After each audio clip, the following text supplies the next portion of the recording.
I want to pick up on something that you just said about President Trump actively encouraging the insurrection at the Capitol. Given the perceived threat that he poses, my question to you is not so much about the role that Congress should play in impeachment, but rather, should President Trump, in your estimation, remain in office? I didn't think, look, I've been saying for now well over a year, he is not fit to serve. He is not fit to serve. He's one of the most incompetent presidents in the history of the United States of America. And so the idea that I think he shouldn't be out of office yesterday is not the issue. The question is, what happens with 14 days left to go or 13 days left to go? And I think that what 81 million people stood up and said, it's time for him to go. And the United States Senate voted 93-6 to confirm that we should be sworn in. We were duly elected. So I think it's important we get on with the business of getting him out of office. The quickest way that that will happen is us being sworn in on the 20th. What action happens before or after that is a judgment for the Congress to make, but that's what I am looking forward to, him leaving office. I was told that on the way up here, way over here, that he indicated he wasn't going to show up at the inauguration. One of the few things he and I have ever agreed on.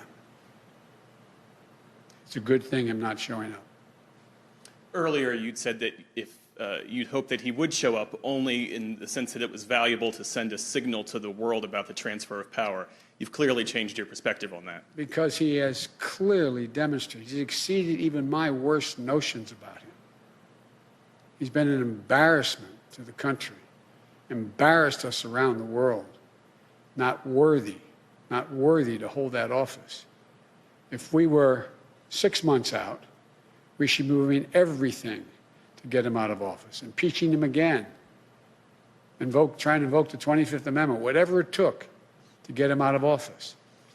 But I am focused now on us taking control as president and vice president on the 20th and to get our agenda moving as quickly as we can. Thank you. Another question about holding public officials to account, and this is about an issue that's no longer a headline but is no less significant and serious, and it's about the more than 600 children who were orphaned under the Trump administration as a result of the family separation policy along the border. During the campaign, you said that practice was criminal. Will you commit to making sure that the Trump administration officials responsible for that policy will be held to account?